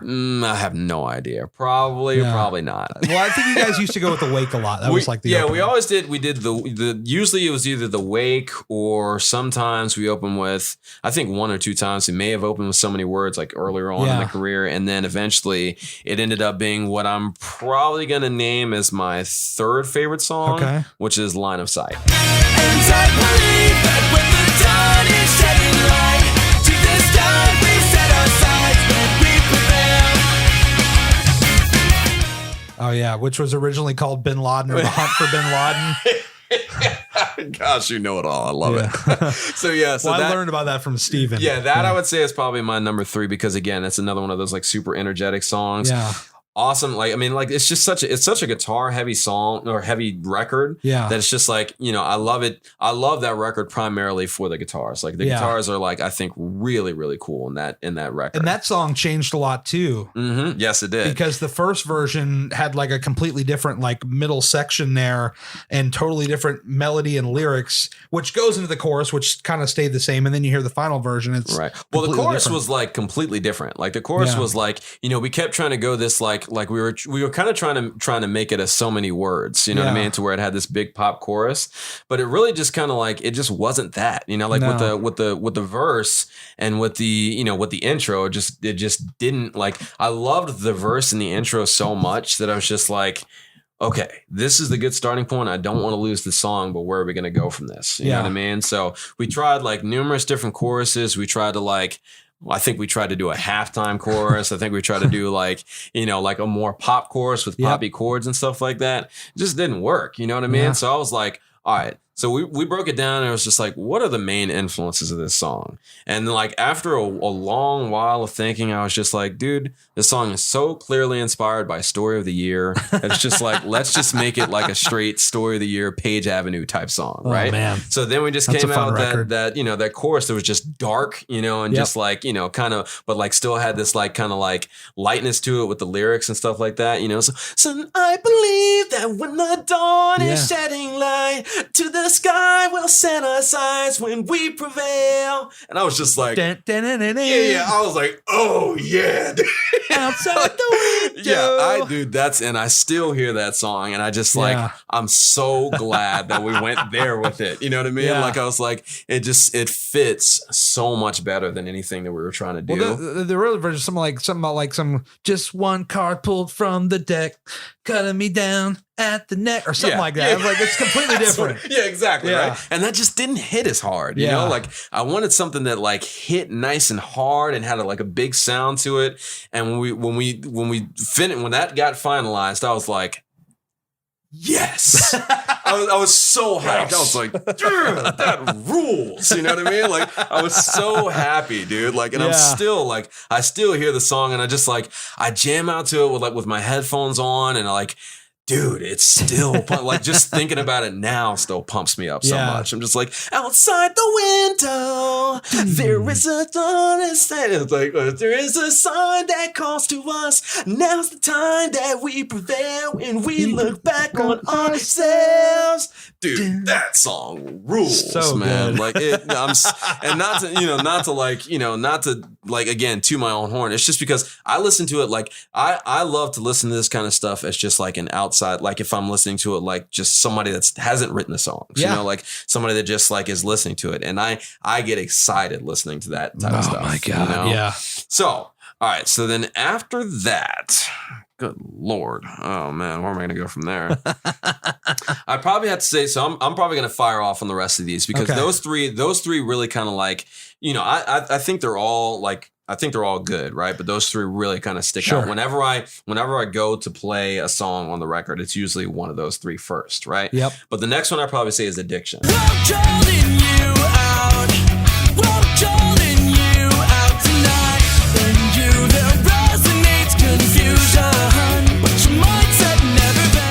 Okay. So that one is just like, again, it's just kind of like got like that personal, like, you know, personal thing to me. Not necessarily with the lyrics. For the most part, I usually like lyrics are always kind of for me like kind of secondary. Like I love lyrics and I love vocals and all that type of stuff. Most of the time, I'm usually just putting that on there because songs just have to have lyrics, right? Yep. Like I love drums, I love guitars, I love drums and bass are my two favorite instruments, right? Yep. And then guitar is like close third. You know what I mean? So like I usually listen to that stuff first, and then like obviously. Like I said, I love vocals, love the melodies. I love to hear all that stuff. I love harmonies, right? I'm a big harmony guy, as you know. 100%. But, you know, like I listen to the music and, you know, I listen to the guitars and drums a lot of the times and bass first, right? So with that song, I mean, it's just so many cool guitar parts and you know, drum stuff going on that I'm just like, oh man, yeah, you know, it's got that big, heavy, like kind of like 80s sounding riff in the verses. You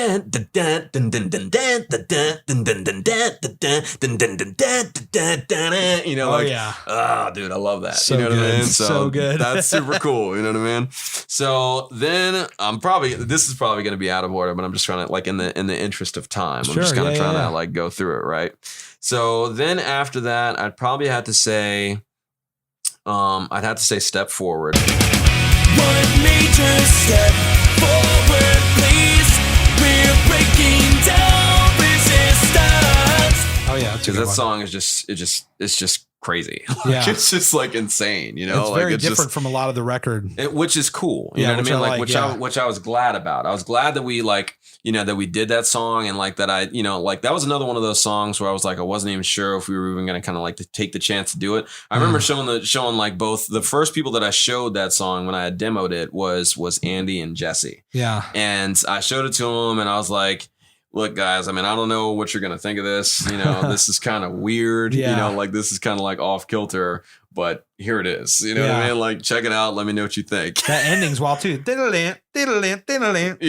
And Andy was just like, dude, what are you talking about? You know what I mean? Like, that's dope. You know what I mean? Like that's totally what we need for this. You know, let's just do it. Like, you know, because Andy's like, what I love about Andy, like, you know, like especially performing music with him is he really has no boundaries. If it sounds cool, let's do it. You know what I mean? And that's very much how how I am now anyway. It's like, there's not so much how I used to be, but I love being around people like that. Cause I'm just like, yeah, dude, let's do that. You know, same thing with, and that's part of what I love so much about being in that band is we were pretty much all like that. You know, it's just like, let's do it. Let's try it. Let's go for it. Let's do a different song. 100%, you know what I mean? Let's do a song with a freaking like, 4 on the floor dance beat. Why not? You know what I mean?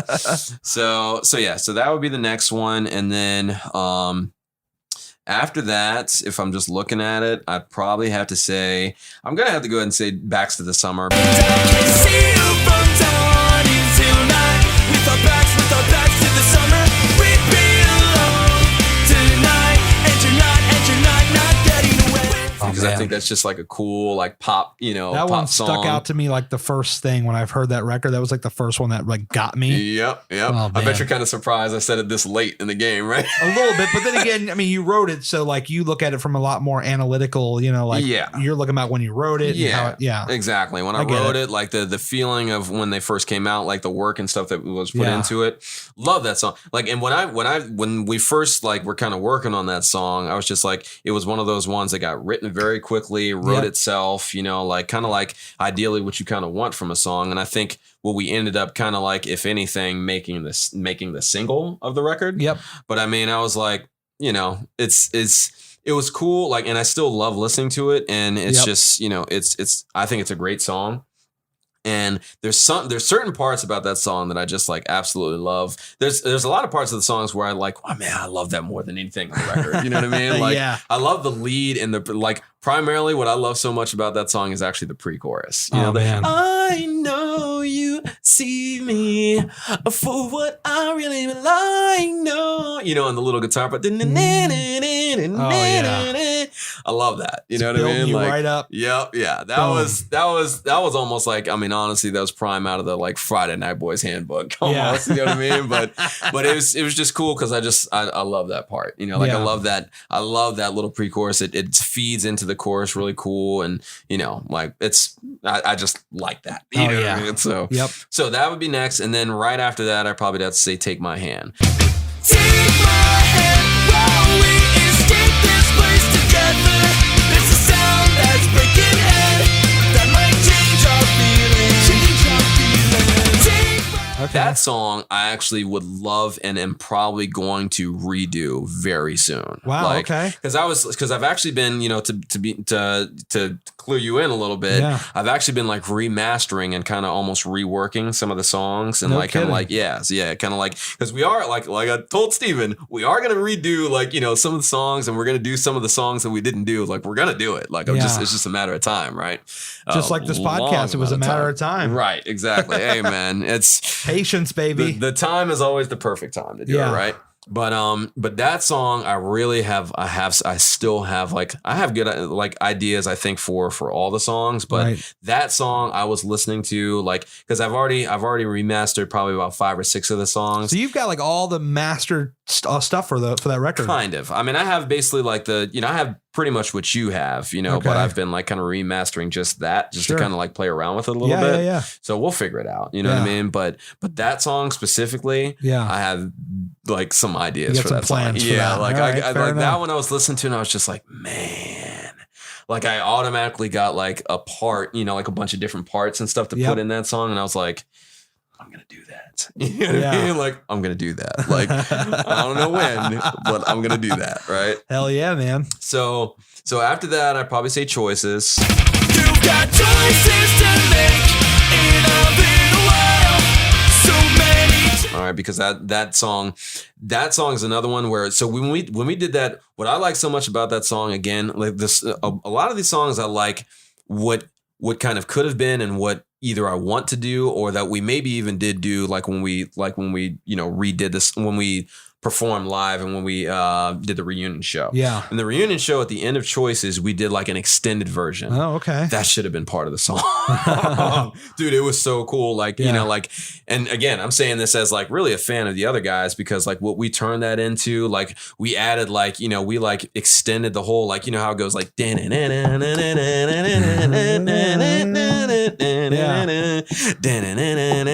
we took it 2 more times in the live version. And then we went into this whole like total Incubus inspired, like chill, like kind of dang, with like a solo over it. And we did this whole part. We let it ride for like maybe about like 2 more minutes. And then we went back into that whole and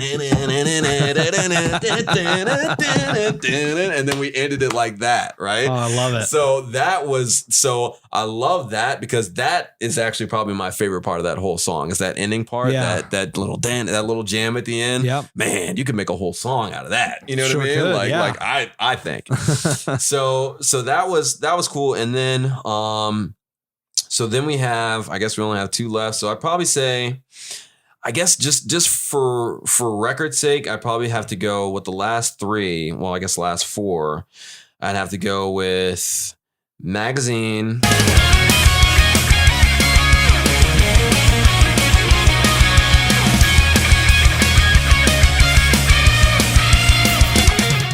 Yeah. The Wake.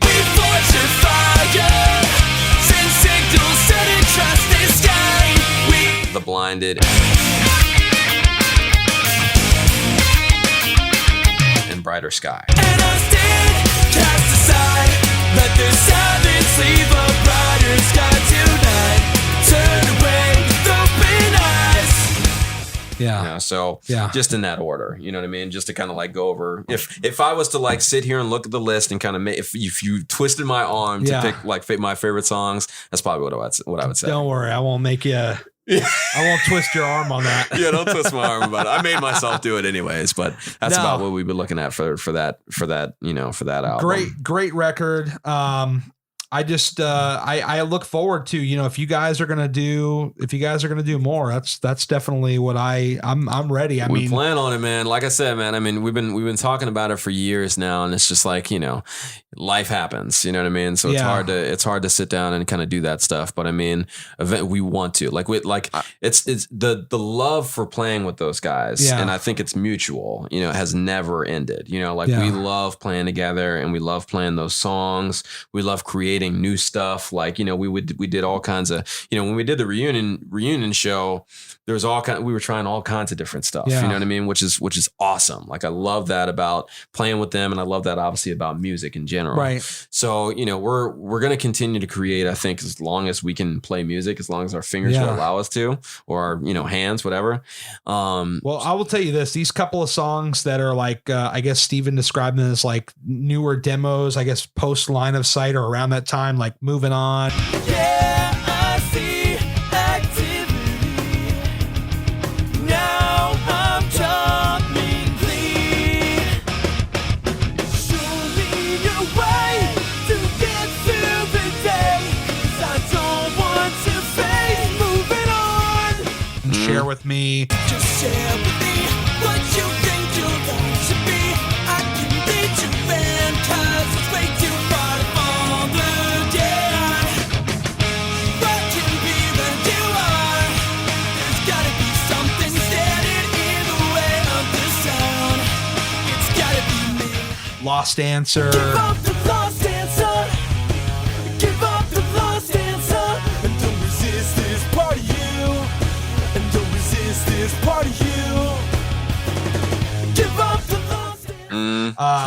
I call this one Wasted, Wasted, Wasted, Oh, you need to Wasted send on that. the You floor. need to send me that, man. again. Wasted, wasted, wasted on the floor again.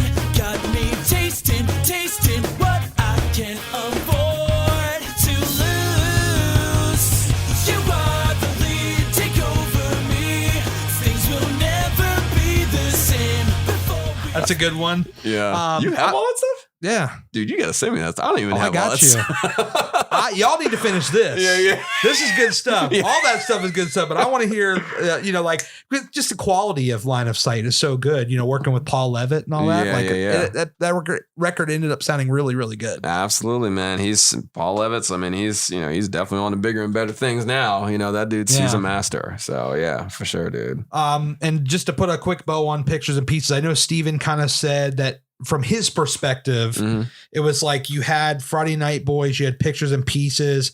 He described it, and I think you heard this podcast. I know you heard this quote. He described it as like you had like the Halloween candy you might love a little bit more than the other. Is that fair to say? Like maybe Friday Night Boys is doing a little bit more and you wanted to go in that direction, or? Yeah, I mean, kind of the same thing as, pretty much the same thing as the Stars Had Fire Pictures and Pieces, trade over. You're following the movement. You're following the work. I mean, that's pretty much always been the case anytime that I've switched over to a different project, with the exception of maybe the Friday Night Boys. Like, the Friday Night Boys, we ended up just kind of like, not necessarily, I mean, technically just definitely doing more. Like I ended up playing with those guys. So, as far as the beginning of the band, like I was pretty much there for pretty much all of it, like I think they played with Mauricio from Crash Boom Bang for I think maybe one show, right? And then I think maybe they had one other drummer for maybe one other show. But in the band's beginning, like once they had released like the first EP or were in the process of releasing it, Andrew had approached me saying, hey, because he had filled in for Pictures and Pieces on guitar a few times. Shout out to Andrew, by the way. He's out there in LA killing it, doing his thing, man. Do it, bro. Keep doing it. That's what you got to do, bro. You got to get as much as you can out of music, because so check this out. So, and again, to go a little bit off topic, but I went to go see one of my favorite artists of all time about a month or so ago. Okay. Her name is Imogen Heap. I don't know if you've ever heard of the name. Before. So she was performing with her band that, I guess they broke up about 17 years ago or something like that. But she was performing with that band, like finally for the first time. Of course, she was performing some of her own solo songs as well too. This woman she's like, talk about established. Like she's like, she had one of her tracks featured on Garden State, that movie with Zach Braff. Oh yeah. And that was a Frou Frou song, which is her band that she was in. Right. But she said something that was really, really kind of like caught me, and really like I'm definitely gonna remember for as long as I'm a musician. Right. Yeah. She said. And it was just kind of like she was saying it in passing. She was kind of going through a whole thing about how she was talking about how, just the opportunities and stuff that she's had in music. And she's pretty much like one of the pioneers for like electronic music. She's pioneer, right? Right. I'm not going to go too far into the kind of stuff that she does. You can go and check her out whenever you want to. Yeah, definitely. But she's like pioneer, like so like every artist, like a lot of the electronic and pop artists that are out there today definitely know who she is. And she's worked with top tier artists, you know what I mean? Like she's like established and then some, right? Signed to a major label, like just, she's sold millions of records. She's gone multi-platinum. But one statement that she said, she was talking about her experiences in the business and how like, basically what she said was, the one thing that stuck with me was just, she said it's difficult to sustain, to continue making money in music, right? It's basically what's I'm kind of paraphrasing a little bit, but that's basically what she said. She said it's hard to continue to make money in music. And I thought about that because I was just like, wow, like, yeah, when you think about it, because like, it's obviously hard to just make music alone, right? Like it's hard to like, you get writer's block, you get to, it's hard to like, when you think about it, obviously when you want to do it, when you desire to do it, it's a little bit easier, right? Because you're just like, okay, man, I got all these ideas and stuff, but I can't get to them. And it just kind of builds up into this kind of like creative bubble that's just about to burst, right? So then like once you get down to being creative, it's easy, right? Like, for the most part, like sometimes it's still difficult. You may still have that writer's block from time to time, but if you just like, for the most part, usually when you get pent up like creatively like that, you can come up with something. Like if you know what I mean? So like, but when you have to do it on a consistent basis, it gets a little bit more difficult, right? Definitely. So just the writing part of it. But when we're talking about making money in music, I can see how that would be hard. You know what I mean? Like, cause think about it. Same thing happens in podcasting. Right. Exactly. Like with anything. I mean, when you're talking about in art, something that's like basically like, and specifically with music is kind of like has a little bit more of a, is a little bit trickier, cause like you have to like, not only do you create the music, but you kind of have to get people to like it. You know what I mean? Like, like just putting something out and like, some things you can just put out and people are automatically just gonna kind of pick up on it, right? Like a good like something in the tech world, you know what I mean? Like Facebook, for instance. Oh yeah. Everyone has a Facebook for the most part, obviously like Instagram has kind of like come in and Snapchat, all this type of stuff. Yeah. Right. Yeah. And that's where the culture has kind of moved, you have those types of things, but social media is something that's like, probably always going to be around. Other necessities and stuff, like everybody has to have a car, right? I mean, like, so like there's always going to be cars, right? Yeah. There's always going to be cell phones. There's always going to be technology and stuff like that. But music, like when you talk about, and then not just, of course, people will probably always have music, right? Yep. But people's tastes change so much. You know what I mean? Like, so at this point, like, talk about a musician, like it's hard to have longevity over like 10, 20 years, so on and so forth like that. So yeah, it's hard to make music and or hard to make money in music, because it's just like, not only do you have to have people like it, but then you have to have a lot of people like it, in order to make music, in order to make money. So it's just like, that really hit me because I thought about the whole concept of that and I was like, oh man, because like I honestly haven't made a whole lot of money in music, you know what I mean? But I've made some, and it's just like, even like the little bit that I've made, I'm like, hey, I'm happy about this, but it's a labor of love. But it's not like, but I haven't been full time in a long time. Yep. And for her to say that made me think, man, yeah, like if I was full time right now, or like, and I aspire still to be, like being full time. That is hard, to, because you got to get, I mean, even if like, let's say you get like what a writing special or something like that. Like you sell a song for even $1 million, dude, $1 million. That ain't that much anymore. No, dude. Not these days. like maybe in like the 50s. You get $1 million, right? Okay. What if nobody likes your song from then on? You know what I mean? Yeah. Like, what if your song does nothing after that point? And you get nothing. You know what I mean? Like, wow, that's $1 million, but like that's only gonna last you but so long, bro. That's true. Like, you got to keep producing. Yeah, like, well, not only that, like you have to keep living. You know what I mean? Yeah. Like you have to keep like, like at this point, like I got 2 kids, and a wife, and like, and it's like, you keep on living, like money's gonna run out. You know what I mean? Like, so it's like, you got rent, you got, your car, you got insurance, you got all this type of stuff that just kind of kicks in and just like sucks up all your money. Yeah. So it's like, yeah, dude, it's like if you're talking about enough money and like, like if you're talking about a house, and a mortgage and stuff like that, dude, it's hard to make money. It's hard to make money, especially in music, So these are the things like you got to consider when you like obviously like, some people, everybody's life is kind of a little bit different. Some people are, don't have a whole lot going on in their lives, so they can take that risk. But it is kind of a risk. And, that whole kind of like spouted out into that because we're talking about Andrew, like kudos to that dude, man. Cause he's doing music full time and he's doing it, like kudos, man. Like, props to you, bro. Like another one of our buddies, Nick Bailey, out there. Yep. Out there killing it. Still killing it. I remember there was a country guy still out there. This guy, Chris Lane, pop guy. And I remember I was just geeking out looking at the Wikipedia of like the songs, the track listing for the upcoming record. And I see Nick's name there, Nick and Ryan. Yep.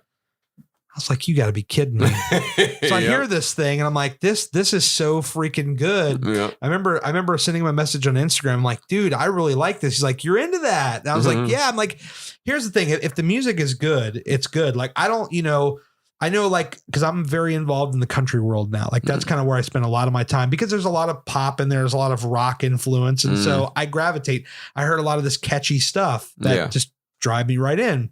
But I was telling him at that time, I was like, a good song is a good song. Like, I don't give a damn like what the genre is. If it's a good song, it's a good song. Yeah, same. Yep. Same, and it just works. And so I heard that stuff and it reminded me of like some pop stuff that I like. And I'm like, well, this is a good song. Or like Thomas Rhett, he's a guy that he has a lot of catchy hooks in his songs and it just drives me in. It's like a good song is a good song. I don't care what the genre is. So it's like, okay, 2006, no, it wasn't that. 2008, 2009, when I first heard Sky High. Let's go, y'all.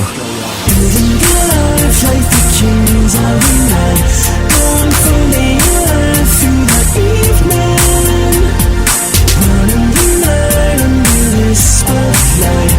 We are nothing but time just to feel like we are sky high. This song is drastically different from anything I've heard from you up until that point. Right. But again, a good song is a good song. And that song is vibey as hell, man. Like you just hear like the mood of it and like you become immersed in it. There's so much in there. And I remember hearing that for the first time and I was just blown away. And every time I'm in a plane now, I always think of you. I always think of Sky High. The literal get statement. your text. I love it. But I mean, I remember hearing that for the first time and I'm just like, God, man, this is a great song. I tell you, man. So that song, as always, obviously every time, that I perform it live. Yes. And the song's very much, it's just, obviously it's very special to me. I mean, it's dedicated to my mother, because she, so, man, I mean, you were there, you were in the basement when, she allowed us to practice, allowed, pretty much all of my bands to make a whole bunch of racket in her house. You know what I mean? And it's like, not only did she allow it and not only did she, let it happen, but she was the biggest fan. You know what I mean? She was the biggest fan. Like she really was like, we all couldn't have had a bigger fan. You know what I mean? Like you remember she would open the door and say, I love that song. Right. Yeah. Like that was a bad number there. You know what I mean? But like, there was a one time where your parents were out of town and we were practicing in the living room and I still feel bad to this day. Cause you knew me, I used to get into it. And I guess I jumped so hard that I knocked one of her vases down and broke it. I don't know how you explained it because I know you're the one that had to deal with it, not me. Because by the time they came home, we were obviously long gone. I'm sorry, but I remember that. Like I guess I was just rocking so hard, and this thing was like on some kind of like pillar or something, and it just fell over and cracked. And you were like, the music just stopped. You're like, holy shit, we need to calm this down like real quick.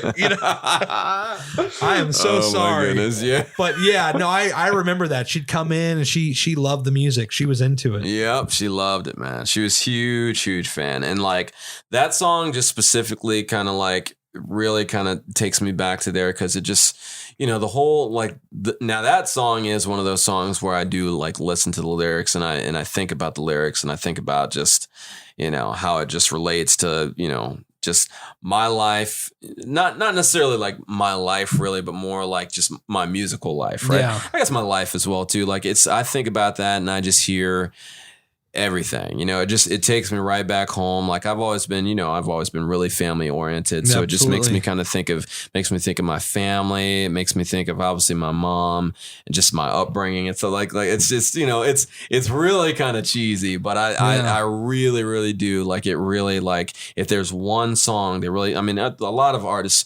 most artists have like one of those songs that just kind of like hits home with them, like to the core. It's just like, this is the song that like, really kind of like is why I do music.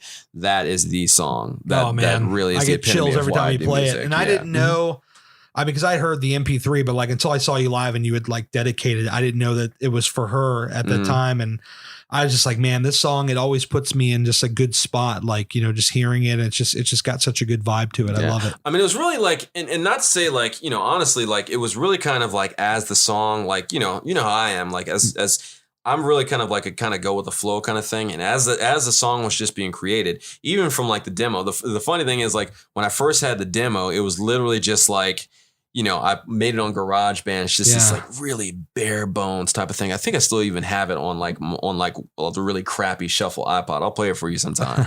It's like nothing. Like it's like completely in its inception, right? Yeah. Like so, but it's just like. It's the chords and it's this like little like kind of like crappy drum beat sounding thing. And then like it's a keyboard playing the vocal line over it, right? That's like pretty much all that it is, right?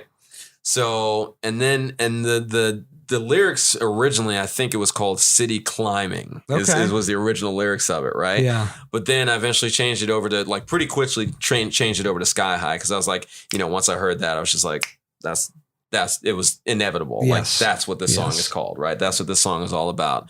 And then as it just kind of like was created, I was just like, it just, like as I think about it, it almost brings me to tears. Like, it's just like the whole way that song was just created, and just like the vibe of it, the positivity of it, like the upliftingness of it. It just like, and you can feel it too when you hear it. Yeah. And or when you see you perform and then when I was in the studio just like creating, and I was just like, whoa, man. Like, it's just like, it was complete just release of like a lot of emotions and stuff. And this was, shortly after she had passed as well too. So like a lot of that went in there, and just hearing that song, every time I just like, especially when it gets to the ends, that last like 30 seconds of the song right after the bridge, when that kind of like, when the chorus is kind of like repeating a little bit, like walking on it, we'll say we were there,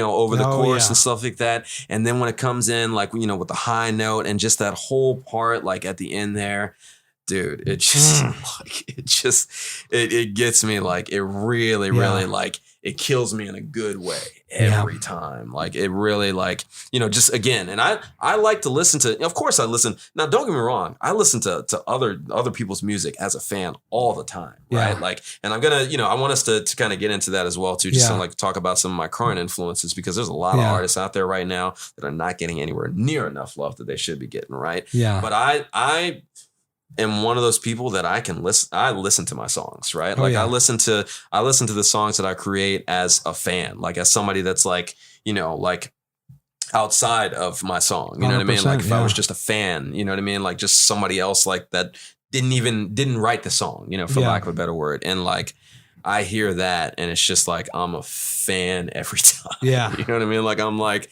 not, and I hate the way that sounds, you know what I mean? Like, I don't want to sound like pretentious or egomaniac in any way, but you gotta love, I mean, like, like, there's a lot of artists like that. It's just like, they love what they do, like, I love it because like, I love it. You know what I mean? Like, it's just like, it sounds good, like, I like the way that it sounds, you know what I mean? Like, for lack of a better word, I mean, it's just, I like the way that it sounds, like, I hear it, and let's jump into it. You wouldn't believe it. We're almost at an hour 40 here. Oh yeah. I wouldn't believe it. Yeah. But we've been vibing, man.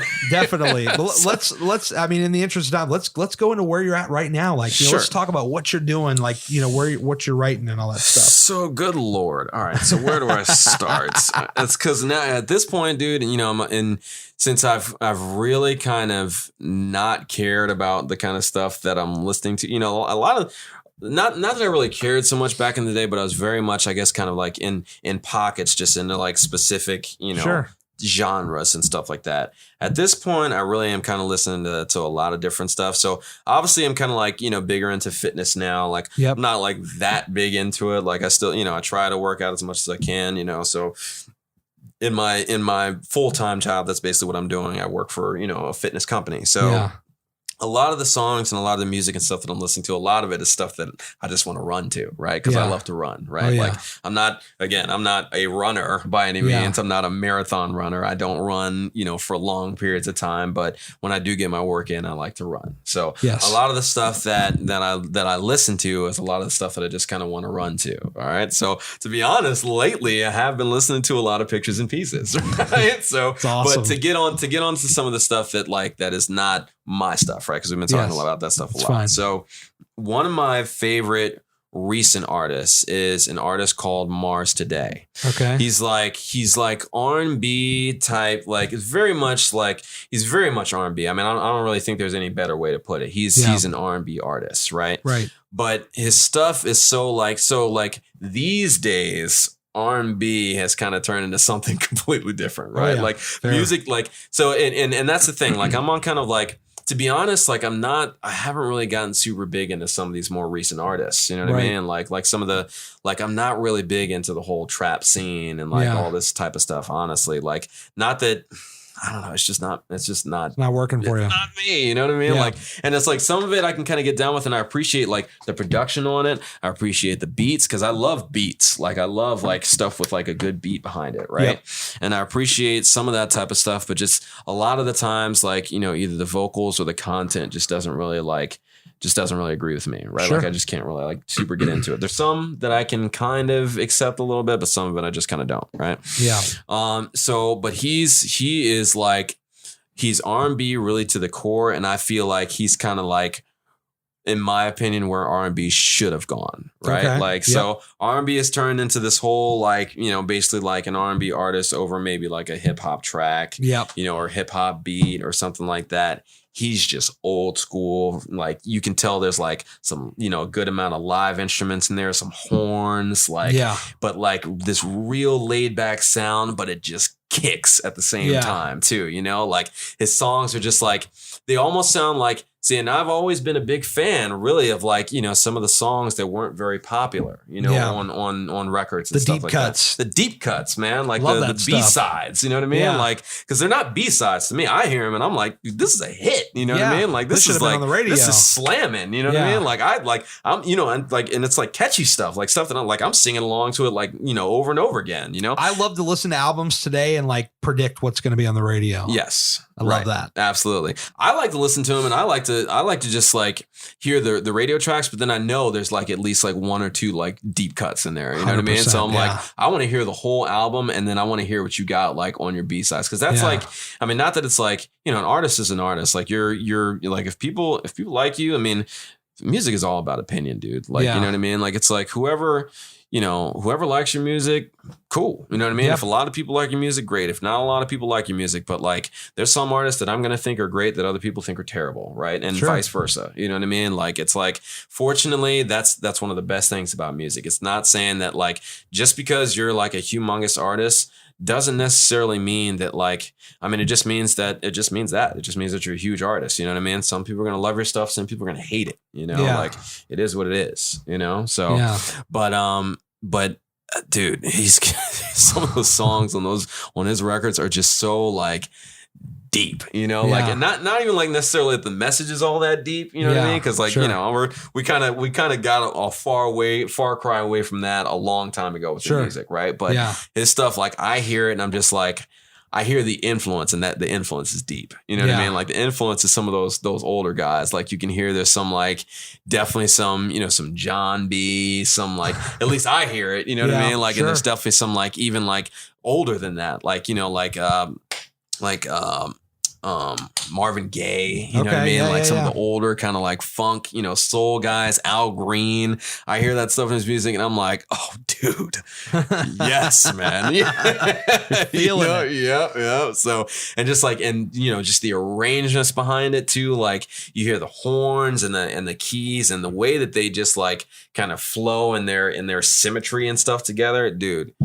It's pretty unbelievable. I gotta say, man, he's one of the guys that I'm listening to the most right now. That's like, he's one of my favorite artists that I'm listening to right now. So are you writing stuff right now, like for like a record or like where are you at right now? I'm in the process. So I've written a couple of songs, and I was looking to get them released in the summer, but I just, you know, things happen. I just didn't really get a chance to get it out as much as I could. That was the other thing. I meant to preface this by saying, unfortunately, I don't really have a whole lot of updates necessarily, but I'm glad we got to at least kind of speak more about like influences and stuff like that, because I've been kind of dying to do that with, you know, for a while now. I got to get you into some Thomas Rhett, man. He's the one country guy that like, that's the one person I would throw your way just because he's got a lot of diverse stuff going on. Yeah. He's labeled as a country guy, but there's so much rock and pop. And I mean, it's really good. I believe it. What I've always appreciated, I've never really been much of a country guy, to be honest with you. Never been big into it. But what I've always really appreciated about country, and especially like more recently, is just the production behind it. Oh man. Like, dude,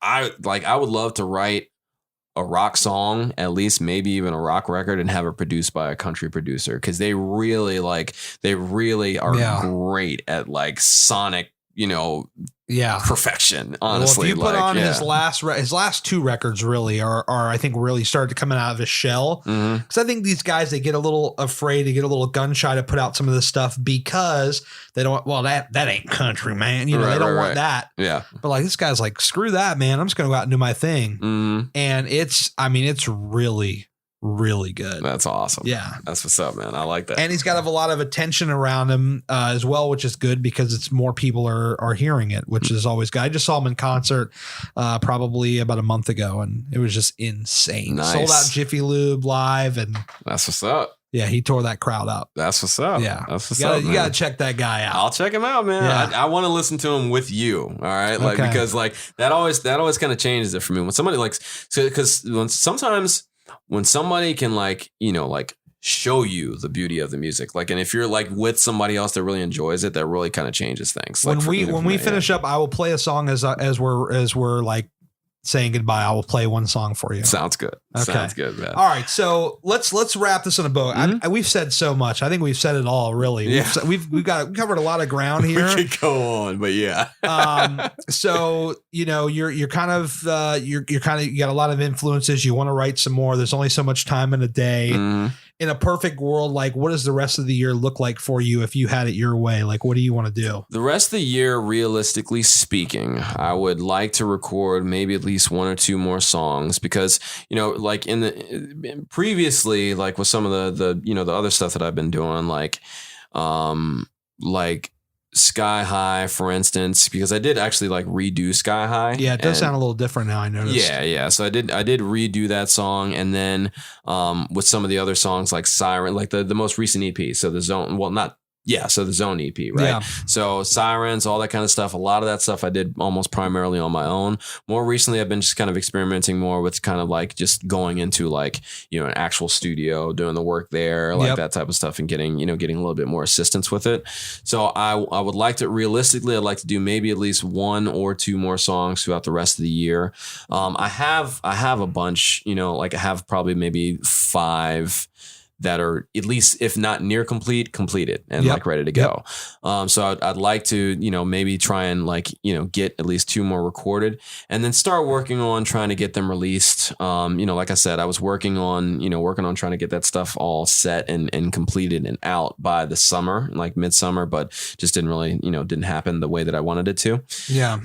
But I look to do that stuff and at least try and get that stuff out and into, the musical community and into fans' hands. Yes. By the fall or winter. Yep. And then hopefully by next summer be looking at a real big push to try and get that stuff, as many listeners as possible. Because right now, dude, like, the way music is right now, it's all about the listeners. It's all about the fans of the music. And it's harder these days because to get people's attention is far more difficult. Right. And the type of stuff, especially with the type of stuff that I'm doing, because it's like, it's kind of all or nothing. Some, like back in the day, we used to have like little scenes and like pockets of places where you could play and all this type of stuff. Where we are, like, it's just not like, not just where we are. I think like all around the nation specifically, it's kind of hard to just, play shows and then get recognition that way. Yep. Obviously it's good to do, but like, that's just not like you got, it's an internet culture now. You know what I mean? Like you have